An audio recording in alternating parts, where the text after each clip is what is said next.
नया चैप्टर जो हमारा है वो है काइनेटिक थ्योरी ऑफ गैसेस। अब इसका मतलब क्या है, अगर मतलब नहीं पता तो कोई मजा नहीं आएगा। हमें सॉलिड पढ़ना बड़ा आसान होता है, फ्लूइड्स बारे में पढ़ना आसान होता है, क्योंकि ये कम से कम कुछ दिखते हैं। गैसेस की प्रॉब्लम है कि दिखती नहीं है। अभी हम गैस के एक बहुत बड़े समंदर के अंदर बैठे हैं, लेकिन हमें नहीं पता।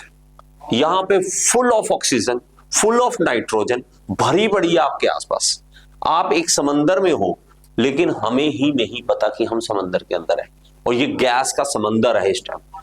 अगर मान लीजिए मैं कहूं कि ये ऑक्सीजन सिलेंडर है, इसके अंदर ऑक्सीजन है, वो तो एक सिलेंडर है, यहां पूरी एटमॉस्फेयर में ऑक्सीजन है, लेकिन हमें दिखाई नहीं दे रही।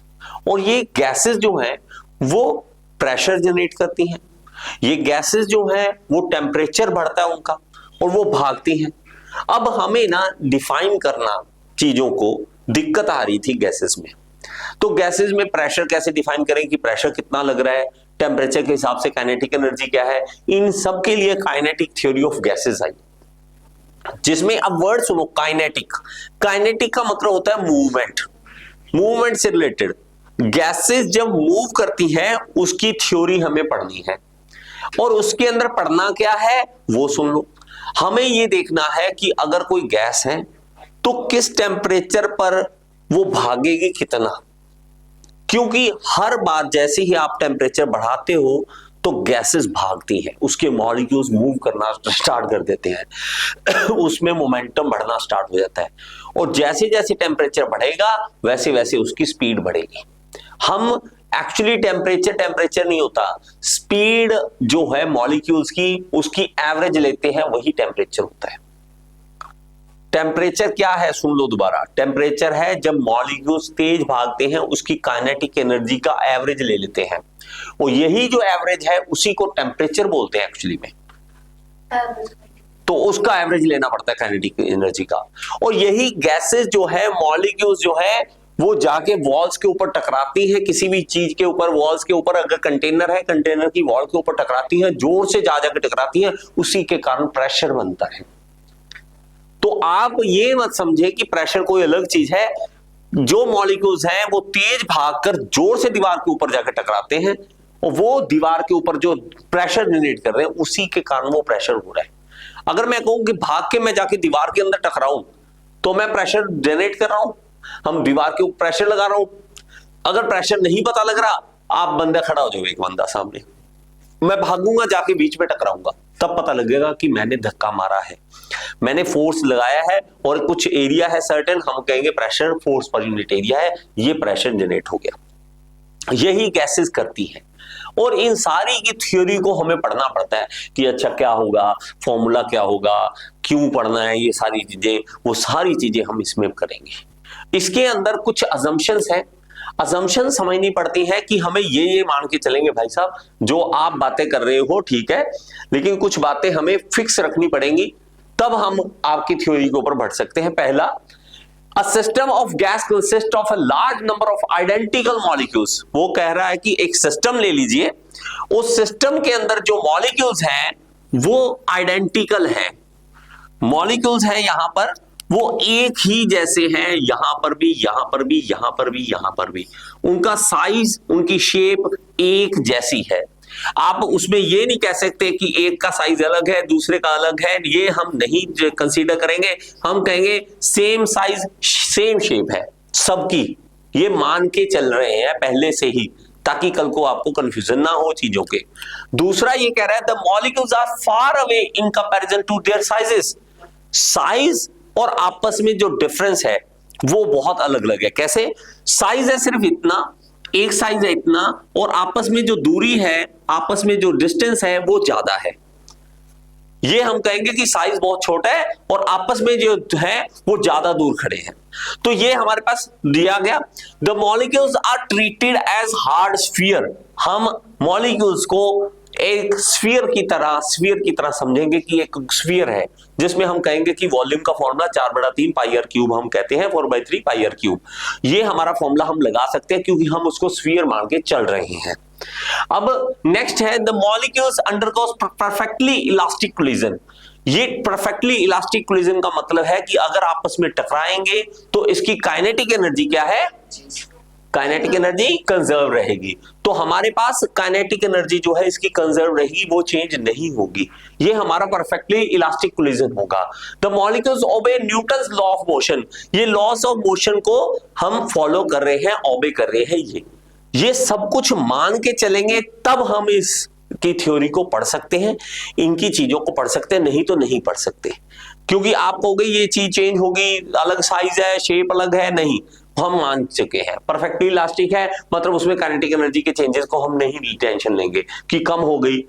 ठीक है, हर जगह पे आप देखोगे एनर्जी जो है लगातार चेंज होती रहती है, एनर्जी बदलती रहती है। अब मैं अगर कहूं कि मान लीजिए इस तरह से मैं अगर किसी बॉल को यहां से उठा के ऐसे फेंकता हूं तो ये लगातार एनर्जी अपनी चेंज कर रही है। पहले मेरे अंदर एनर्जी थी, खाना खा रखा है मैंने धक्का मारा, अभी पोटेंशियल एनर्जी इसकी कम नहीं है। यहाँ पे हाइट है, मान लीजिए ये हाइट है, ये अगर हाइट लगाएंगे तो पोटेंशियल एनर्जी है इसमें, अभी काइनेटिक एनर्जी नहीं है। काइनेटिक एनर्जी बढ़ेगी बढ़ेगी बढ़ेगी, ऊपर से जाएगी, काइनेटिक एनर्जी बढ़ती बढ़ती, यहाँ पे kinetic energy zero, potential energy high आ गई, फिर नीचे आने स्टार्ट होती है, फिर काइनेटिक एनर्जी बढ़ती है। तो चेंज होती रहती है काइनेटिक एनर्जी। लेकिन हम यहाँ पे कह रहे हैं कि काइनेटिक एनर्जी आपकी है वही कंजर्व है, वो हमारी कम ज्यादा नहीं हो रही, हम काइनेटिक एनर्जी को कंजर्व कर रहे हैं। इतनी बात समझ आई। अब देखो हमें करना क्या है वो चीज समझो।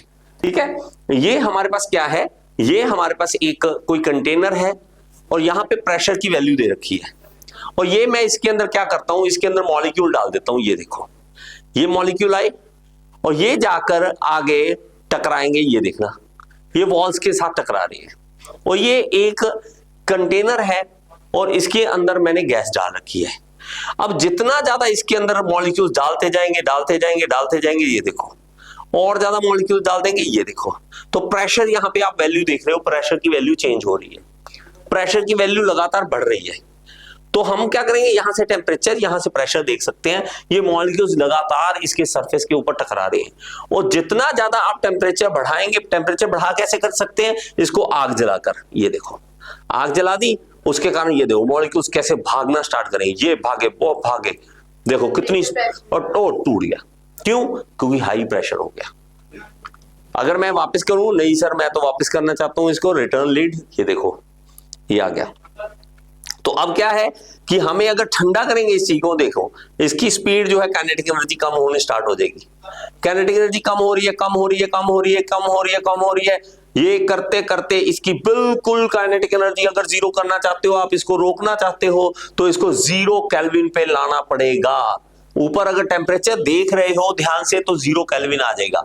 जैसे ही यहाँ पे मॉलिक्यूल्स बिल्कुल सीज कर जाएंगे, रुक जाएंगे, और यहीं पे आके जो है वो 0 केल्विन आ जाता है। इसीलिए केल्विन कभी भी नेगेटिव नहीं होता, क्योंकि यहाँ पे मॉलिक्यूल्स रुक जाते हैं। अब ये लगाओ 0 केल्विन का मतलब होता है -273 डिग्री सेंटीग्रेड। अभी हमारा 0 डिग्री पे भी अगर आइस है तो ये मत सोचो कि आइस चुपचाप बैठी है, उसके अंदर मॉलिक्यूल्स भाग रहे हैं, आपको नहीं दिख रहे। मॉलिक्यूल्स वाइब्रेट कर रहे हैं लगातार, लेकिन आपको नहीं दिख रहे। लेकिन जैसे ही आप टेम्परेचर बढ़ाते हो, इसके मॉलिक्यूल्स मूव करना स्टार्ट कर देंगे और इसकी काइनेटिक एनर्जी लगातार बढ़नी स्टार्ट हो जाएगी। आप टेम्परेचर बढ़ा रहे हो मतलब काइनेटिक एनर्जी इसकी बढ़ा रहे हो। जैसे जैसे टेम्परेचर बढ़ता जाएगा काइनेटिक एनर्जी इसकी बढ़ती जाएगी। तो ये हमारे पास जो है ये सारी theory kinetic theory of gases में हम पढ़ते हैं। ये लगातार देखो टेम्परेचर बढ़ता जाएगा और इसके साथ ही प्रेशर भी बढ़ता जाएगा, इसके साथ ही प्रेशर बढ़ता जाएगा। तो हम क्या करेंगे, इसमें थ्योरी में कुछ 1-2 डेरिवेशंस हैं, उन डेरिवेशंस को समझेंगे, चीजों को समझेंगे, ताकि हमें ये आसान लगने लग जाए चीजें। अभी तक का कोई दिक्कत? ये आपका PHET मैंने आपको बताया हुआ है, प्लीज वेबसाइट खोला करो। PHET इस वेबसाइट में आप एनिमेशन देख लोगे, बहुत ही आसानी से आप चीजें समझ जाओगे। गेम्स हैं, ये डाल दो, ये मॉलिक्यूल डाल दो, ये निकाल लो, ये क्या हो जाएगा, स्टेबल हो जाएगा, अनस्टेबल, केमिस्ट्री के हैं, फिजिक्स के हैं, सारे इसमें दे रखे हैं।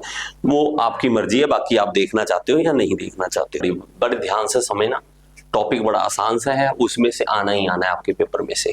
क्या है वो है डिग्री ऑफ फ्रीडम। अब इंग्लिश का वर्ड है, बड़ा ध्यान से समझो, क्या है? Degree of freedom, of freedom. अब इसका मतलब क्या है? हम अगर कहें कि फ्रीडम, फ्रीडम क्या है? आजादी। आपके पास किस लेवल की आजादी है? जैसे आप बच्चे, छोटे बच्चे होते हो तो आपको बिल्कुल आजादी नहीं है, घर से बाहर जाने की भी आजादी नहीं है, फिर धीरे धीरे गली में जाने की आजादी, फिर मोहल्ले में जाने की, फिर शहर में जाने की, और फिर देशों में जाने की। धीरे धीरे आपकी आजादी बढ़ती जाती है। इसी तरह मॉलिक्यूल्स की भी आजादी होती है कि मॉलिक्यूल्स जो है, गैस के मॉलिक्यूल्स कितने आजाद हैं, क्या क्या कर सकते हैं।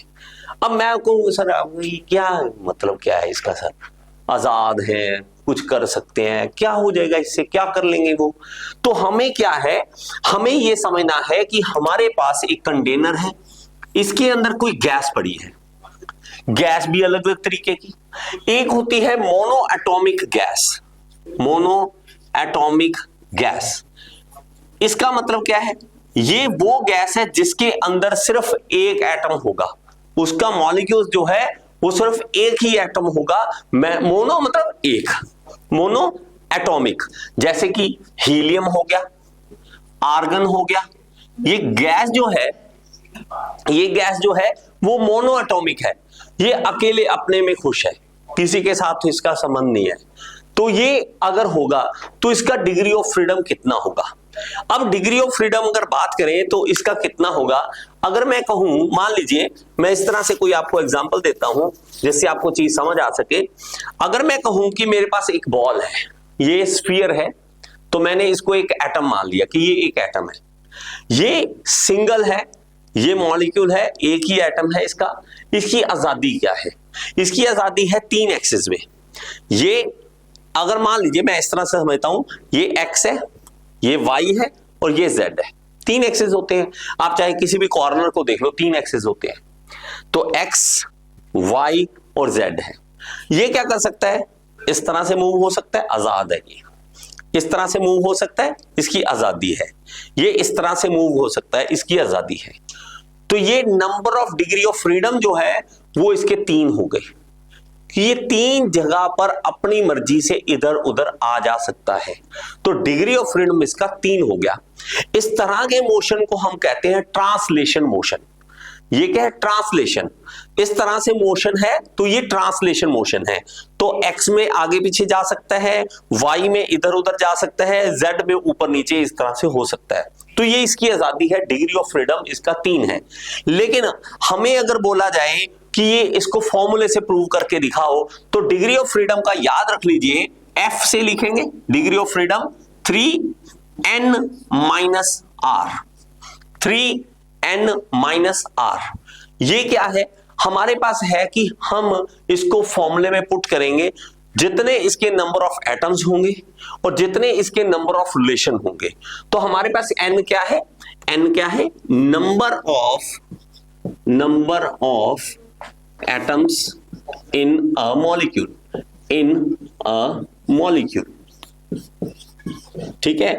और मॉलिक्यूल, और R क्या है?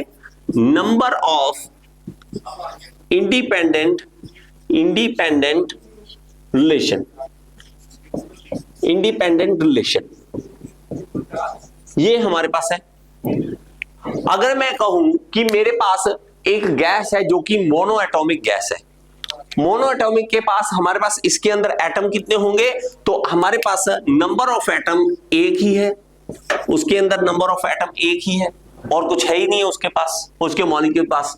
रिलेशन, एक अकेला किसी के साथ क्या रिलेशन बनाए? तो इसलिए वो अकेला बैठा है, तो रिलेशन जो है वो 0 है, उसके पास कोई रिलेशन नहीं है, किसी के साथ उसका कोई बॉन्ड नहीं है, कोई नहीं है, अकेला बेचारा नजारे ले रहा है, ठीक है, कवारा घूम रहा है, मस्ती है अकेले की, इसलिए आजाद है। तो हमारे पास क्या है? F हो जाएगा जो 3n, 3 1 माइनस 0। तो इसलिए इसका इंडिपेंडेंट जो हमारे पास जो फ्री डिग्री ऑफ फ्रीडम आ जाएगा वो है 3। कोई यूनिट नहीं है, इसकी डिग्री ऑफ फ्रीडम ओपन है, ताकि number of degree of freedom क्या है? 3। तो हमारे पास इसका कहेंगे कि मोनो एटॉमिक का आगे से को पूछे तो मोनो एटॉमिक का डिग्री ऑफ फ्रीडम जो है वो है 3। डिग्री ऑफ फ्रीडम जो है वो है 3। इजी, कुछ भी नहीं है इसमें, फ्रीडम 3 है। अब डिग्री ऑफ फ्रीडम 3 है, मैंने फिर से कहूं ये ट्रांसलेशन में है। 3 तरह के होते हैं एक्चुअली डिग्री ऑफ फ्रीडम।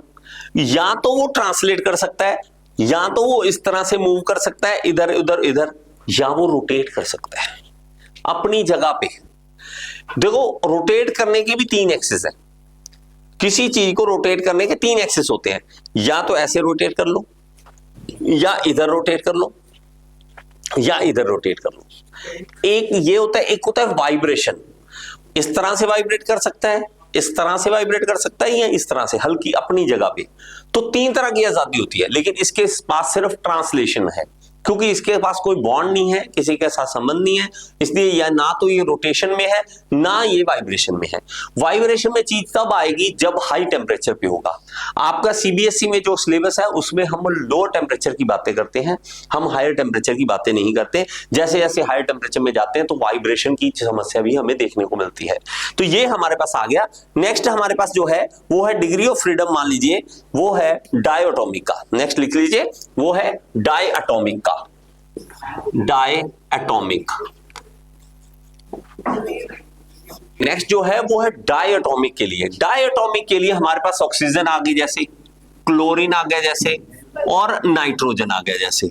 इसमें सब में क्या है, डायटोमिक। इसमें हमारे पास जो है वो एक एटम यहां पे लगा हुआ है, एक एटम यहां पे लगा हुआ है, दोनों आपस में जुड़े हुए हैं। अब अगर हम देखें तो इसमें भी हमारे पास वही फॉर्मूला होगा 3n-r। तो इसमें अभी अगर आप देखोगे n क्या है, नंबर ऑफ एटम्स कितने आ गए, 2 आ गए ना। इंडिपेंडेंट रिलेशन कितना आ गया, 1 आ गया।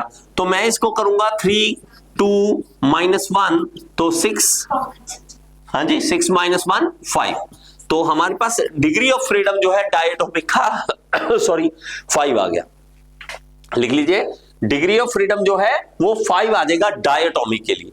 डायटोमिक के लिए 5 आ जाएगा। इसमें हमारे पास मतलब क्या है, इसमें से जो 3 है वो है ट्रांसलेशन वाले, वो है ट्रांसलेशन वाले, और 2 जो है वो है रोटेशन वाले, वो है रोटेशन वाले।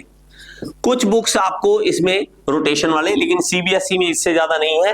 हायर टेम्परेचर की बातें, बहुत सारी बातें हैं।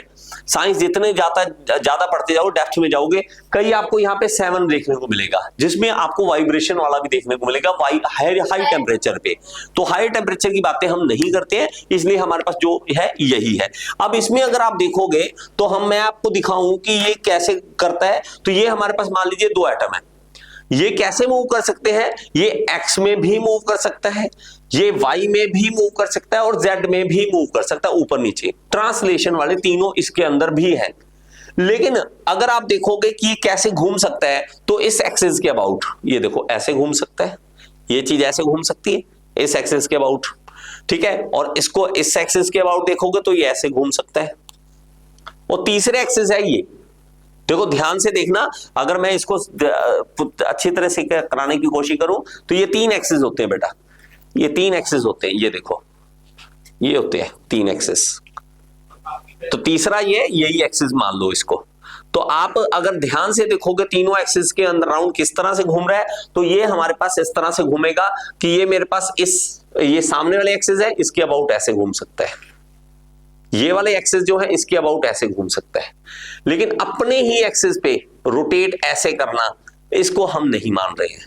ये कह रहा है कि प्रॉपर तरीके से पूरा बॉन्ड घूम रहा है, पूरा मॉलिक्यूल जो है वो घूम रहा है। तो ये इस तरह से घूमे तो दिख रहा है, ये इस तरह से घूमे तो आपको पता लग रहा है, लेकिन जब ये अपने ही एक्सिस पे रोटेट कर रहा है तो इसको हम नहीं मान रहे हैं। इसलिए डिग्री ऑफ फ्रीडम जो है वो 5 माने जा रहे हैं इसमें। समझ आया भाइयों बहनों? चलो आगे। नेक्स्ट है हमारे पास, वो है ट्राई एटॉमिक के लिए, जिसके अंदर 3 एटम्स हमारे पास है। अब इसमें हमारे पास डिफरेंस बन जाता है। कैसे? एक होता है हमारा, इसमें 2 तरह के बन जाएंगे। एक होगा लीनियर के लिए, लीनियर हमारे पास जब एक कोई बॉन्ड बनेगा। एक होगा हमारे पास नॉन लीनियर के लिए। आप ये इसका मतलब क्या है, नॉन लीनियर के लिए कुछ हमारे पास मॉलिक्यूल्स जो होते हैं एक लाइन में इकट्ठे हो जाते हैं। जैसे कि हम एग्जांपल ले लेते हैं CO2 का। अब CO2 जो है हमारे पास वो क्या है, एक लाइन में बन जाता है।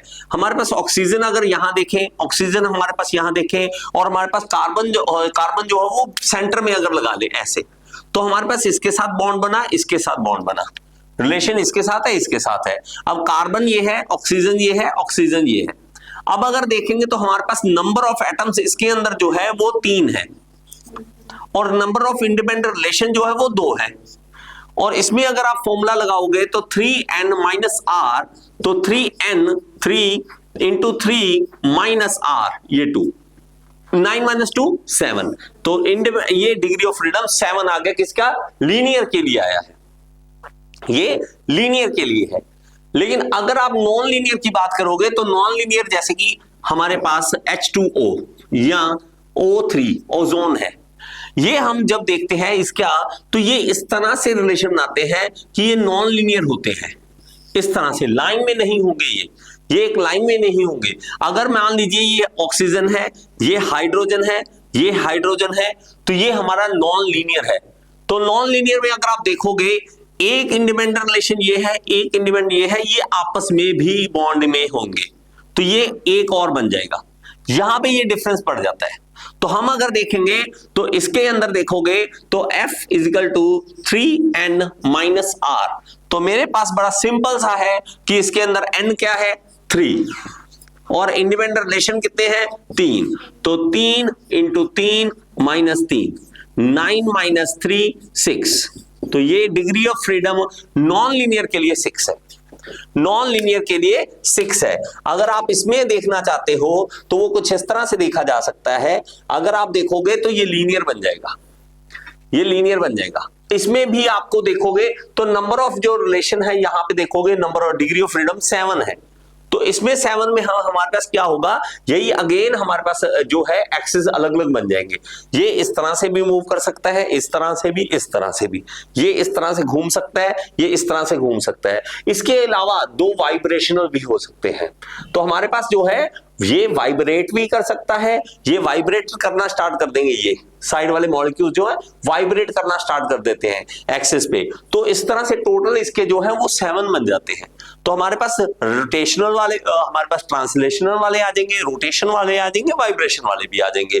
और अगर आप इसको इस तरह से मूव करके नहीं कहते हो नहीं सर मैं अगर नॉन लीनियर वाला देखना चाहता हूं, तो आप क्या करोगे, इसको इस तरह से लगा लोगे, ये इसके साथ और ये इसके साथ, तो ये हमारे पास जो मॉडल बन जाएगा वो नॉन लीनियर का बन जाएगा। अब एक रिलेशन जो लास्ट वाला रहता है वो यहां पे आप दिखा दोगे कि ये रिलेशन इसके साथ है, तो ये हमारे पास नॉन लीनियर का बन जाएगा। अगेन फिर से वही होगा कि ये मूव कर सकता है इस तरह से, इस तरह से, और ऊपर नीचे भी मूव कर सकता है।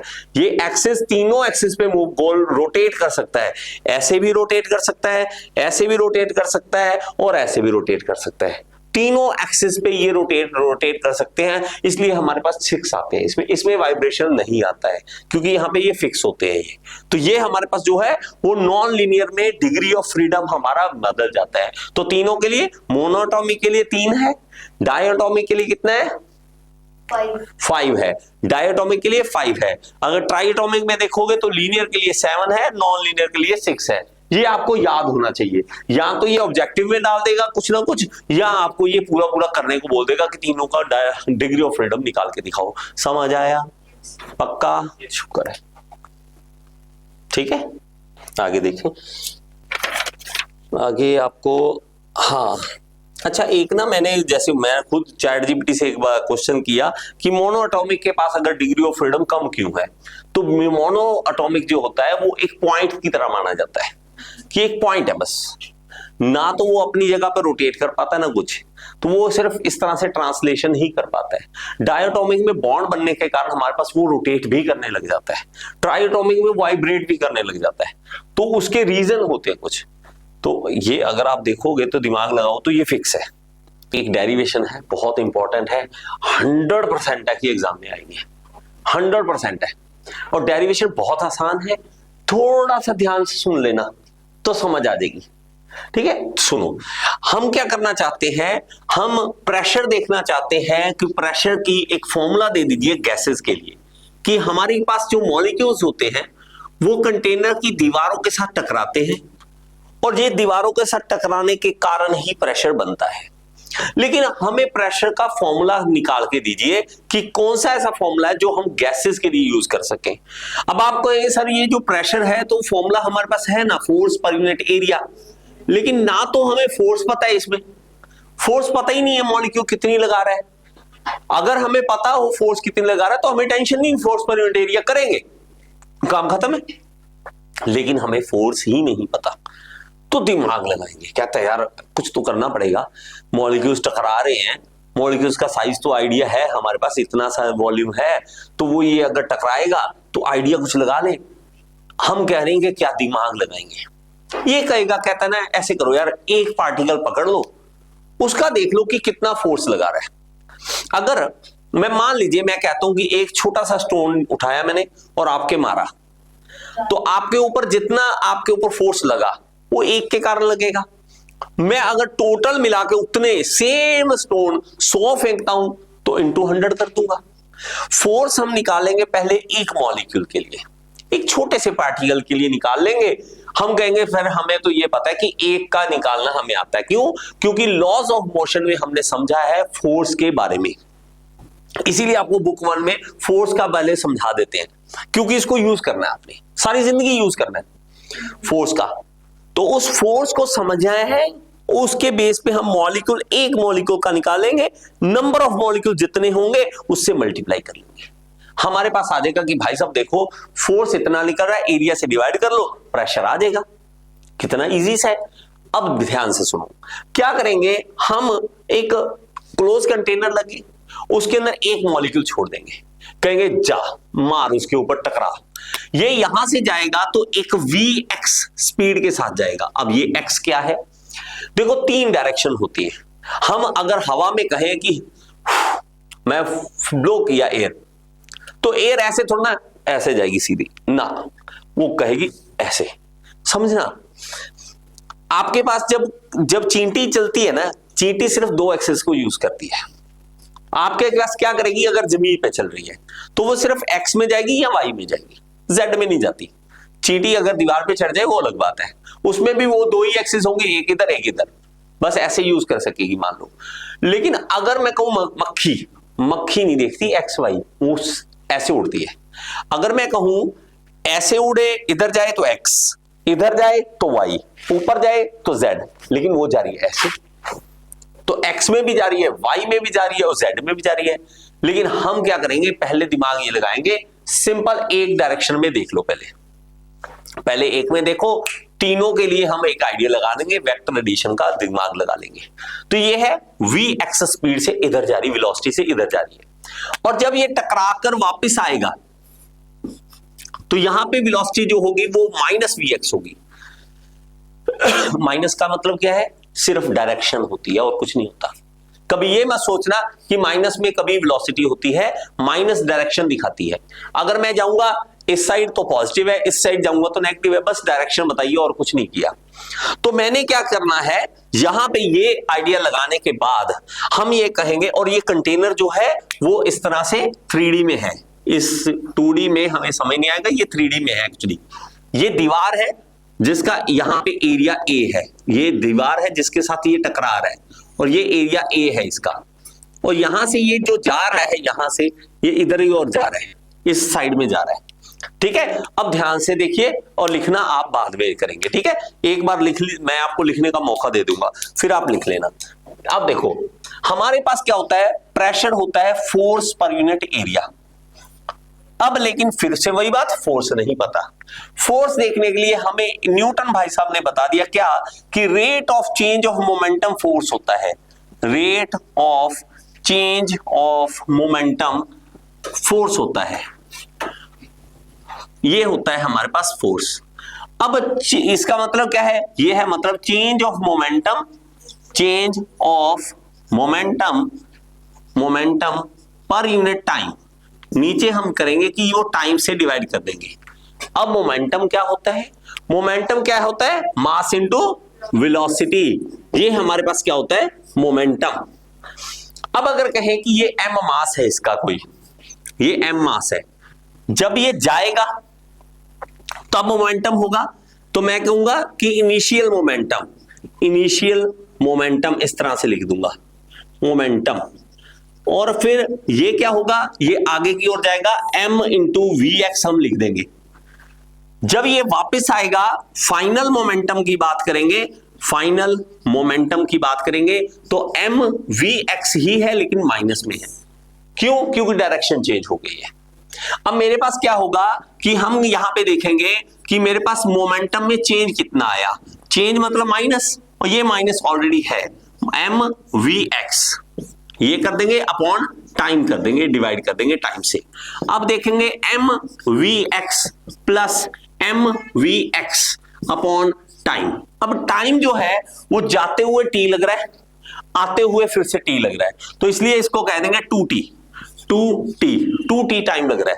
अब आपको सर आते जाते अगर टोटल टी ले लो, लेकिन वो डेरिवेशन कंप्लीट नहीं हो पाएगी क्योंकि उसने कहीं ना कहीं 2 को काटना है, 2 को कहीं ना कहीं ऊपर जाके काटना है, इसलिए वो दिमाग लगा के पहले ही चल रहा है ताकि आपको बाद में इश्यू ना रहे। तो ये क्या कर रहा है, टी इस तरह से ले रहा है। अब अगर देखेंगे तो 2mvx अपॉन 2t, हमारे पास ये आ गया फॉर्मूला, सिंपल है। ये हमारे पास जो फोर्स हमने निकाला वो है फॉर वन पार्टिकल। अभी हमने जो किया है वो सिर्फ एक पार्टिकल के लिए किया है। अब मुझे नंबर ऑफ पार्टिकल से भी मल्टीप्लाई करना है। बस इसमें थोड़ी सी गेम खेल गया इसमें ये गेम खेल गया कि ये करा एक नया ऐसे लिख दिया NO0 लिख दो, N0। इसका मतलब क्या है कि number of particles per unit volume. बस ये इसने दिमाग लगाया कि हमारे पास एक यूनिट वॉल्यूम में कितना पार्टिकल है। यूनिट वॉल्यूम का मतलब आपके पास 1 मीटर लंबा, 1 मीटर चौड़ा, 1 मीटर ऊंचा, एक यूनिट बन गया। इसके अंदर नंबर ऑफ पार्टिकल्स देख लेंगे, इसको क्या करेंगे, इससे मल्टीप्लाई करेंगे, N0 into volume is equal to आ जाएगा नंबर ऑफ पार्टिकल। तो नंबर ऑफ पार्टिकल आपके जो होंगे वो हमारे पास क्या होगा, ये वाला। ये था एक पार्टिकल के लिए, तो ये क्या था, फोर्स फॉर वन पार्टिकल। अभी तक मुश्किल है कुछ? अभी तक कोई मुश्किल? अब करना कुछ भी नहीं, इसको इसके साथ मल्टीप्लाई करना है। क्यों? नंबर ऑफ पार्टिकल्स के लिए। मैं ये कह दूंगा force for number of particles, force for number of particles हमारे पास जितने भी होंगे उसके लिए। आपके पास 10 है, 10 लगा दो, आपके पास 100 है, 100 लगा दो, आपका 1000 है, 1000 लगा दो। वो एवोगैड्रो नंबर से निकल आता है कि हमारे पास 1 मोल होगा तो एवोगैड्रो नंबर लगा दो, इतने मॉलिक्यूल्स हैं उसके अंदर। तो हम क्या करेंगे, इसको सारे को इससे मल्टीप्लाई कर देंगे, 2mvx into N0 v volume है, ये वॉल्यूम लिख देता हूं पूरे का पूरा, ताकि v जो है वो कहीं ना कहीं कंफ्यूजन ना हो जाए। इसको मैं वॉल्यूम ही लिख रहा हूं, ठीक है, इसको मैं वॉल्यूम ही लिख रहा हूं। नीचे 2t। अब ध्यान से देखो वॉल्यूम क्या होता है। वॉल्यूम होता है जब हमारे पास देखते हैं तो इस तरह से, अगर मैं इसको ऐसे डब्बा बना लूं, ये है लेंथ, ब्रेथ, हाइट, इस तरह से।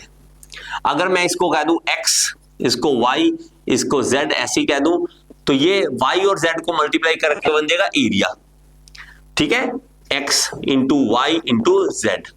लंबाई इंटू चौड़ाई क्या होता है, एरिया, और ये है x, बस मतलब लंबाई है और कुछ नहीं है। तो मैं क्या कहूंगा कि वॉल्यूम को मैं लिख सकता हूं, मेरे पास इसको लिख सकता हूं एरिया इंटू एक्स। तो मैं करूंगा 2mvx N0 into area into x upon 2t। बड़ा सिंपल सा एक आइडिया लगाएंगे क्या कि हमारे पास देखेंगे 2 से 2 कैंसिल हो रहा है, कर दो। और distance per unit time, displacement per unit time क्या होता है, वेलोसिटी। तो मेरे पास इसको और इसको दोनों को डिवाइड कर लीजिए, ये भी हमारे पास क्या आ जाएगा, वेलोसिटी। तो मैं क्या करूंगा, इसको ये निकल आएगा mvx N0, और ये भी हमारे पास एरिया, और ये हमारे पास x अपॉन t क्या आ जाएगा, वेलोसिटी, और वो भी vx आ जाएगा, इसीलिए vx का स्क्वायर हो जाएगा। सिंपल सा। अब ये क्या है, फोर्स निकला है। अभी तक हमारे पास फोर्स आया है, लेकिन अगर हम देख प्रेशर क्या है, force per unit area. Force हमारे पास है mvx का स्क्वायर और N0 और साथ में a, और साथ में डिवाइड कर दीजिए a से। अब a से a कैंसिल हो रहा है, कर दीजिए, रह क्या गया फाइनल हमारे पास, ये हमारे पास रह गया एम वी एक्स का स्क्वायर इंटू एन नॉट। बस लीजिए, एक छोटी सी लास्ट रहेगी बात, उसके बाद खत्म हो जाएगा। यहां तक समझ आया? किसी को कोई डाउट है इसमें, पूछना है कुछ? ये बेटा आपको पास करवा देगा ये। अब देखो ध्यान से, अब सिंपल सी छोटी सी चीज रह गई, ये हमारा वी एक्स डायरेक्शन में है बस। हमें टोटल वेलोसिटी नहीं मिली, सिर्फ एक्स डायरेक्शन में मिली है। अगर हमें देखो बेसिक नहीं पता, इसलिए देखो वेक्टर हम करते हैं कि वेक्टर हमें क्यों पढ़ना है सर, क्या फायदा है, क्या ऐसे कर रहे हैं, ये देखो यहां पे फायदा। अब मेरे पास क्या है कि अगर मक्खी उड़ेगी, मक्खी को कोई मतलब नहीं कि तू एक्स में निकाल वी वाई में, मुझे नहीं पता, मुझे तो इतना पता है कि मुझे उड़ना है। तो हमें जब एक तरफ कहीं वेलोसिटी देखनी है तो उसको एक्स में भी देखना पड़ता है, उसको वाई में भी देखना पड़ता है, और जेड में भी देखना पड़ता है कि जेड में कैसे जा रही है। तो तीनों एक्सिस में दिखाना पड़ता है। तो मेरे पास तीनों एक्सिस में होता है, तब मेरे पास वेलोसिटी फाइनल निकलती है। अब जब भी कभी फाइनल वेलोसिटी निकालनी हो तो एक ही तरीका है, क्या, अंडर रूट वी एक्स का स्क्वायर प्लस वी वाई का स्क्वायर प्लस वी जेड का स्क्वायर। अगर इसको अंडर रूट को इधर लाए तो ये बन जाएगा स्क्वायर इधर, तो वी स्क्वायर जो है इसके इक्वल आ जाएगा। मैं अगर देखना चाहता हूं तो इसमें हमने एक चीज मानी थी कि हमारे पास सेम है, सब तरफ जो है इनकी प्रॉपर्टी सेम है, तो वी एक्स वी वाई और वी जेड तीनों ही बराबर है। तीनों ही बराबर है तो मैं इसको भी वी एक्स लिख सकता हूं, वी एक्स लिख सकता हूं, वी एक्स लिख सकता हूं, तीनों को। तो मेरे पास वी स्क्वायर इधर आ जाएगा, तो वी स्क्वायर जो है वो 3 वी एक्स का स्क्वायर बन जाएगा। तो मैं अगर देखना चाहता हूं तो यहां पे मैं निकालूंगा कि वी एक्स निकालना चाहता हूं, वी एक्स का स्क्वायर क्या है, तो ये इधर आ जाएगा 1/3 वी का स्क्वायर। तो मैं क्या करूंगा, इस वी एक्स स्क्वायर की जगह पर ये लिख दूंगा बस। हमारे पास इसमें क्या करेंगे, वी एक्स स्क्वायर को यहां पे पुट कर देंगे, तो प्रेशर क्या बन जाएगा हमारा, एम आ गया यहां पर, वी एक्स स्क्वायर की जगह पे 1/3 वी का स्क्वायर और एन नॉट। तो हमारे पास एन नॉट दोबारा लिख लीजिए, क्या है, number of particle per unit volume, particles per unit volume है। बस इसको याद रख लेना, और यही हमारा फाइनल फॉर्मूला रहेगा, हमेशा के लिए याद कर लो इसको। प्रेशर का फॉर्मूला बहुत बार यूज होगा, 1/3 एम वी का स्क्वायर एन नॉट। कई बुक इसको सिर्फ एन लिखती है तो एन लिख देना, कोई इश्यू नहीं है, लेकिन ये पर यूनिट वॉल्यूम है, बस इसको याद रख लेना। और ये फॉर्मूला हमारा प्रेशर का निकल आएगा कि आप फाइनल वेलोसिटी चाहे वो एक्स में, वाई में, जेड में, हमें कोई टेंशन नहीं, हम सिर्फ वी लेंगे, तो ये हमारा फॉर्मूला निकल आएगा प्रेशर का। इस तरह से हम इसकी डेरिवेशन करते हैं। समझ आ गया? कुछ पूछना है इसमें से?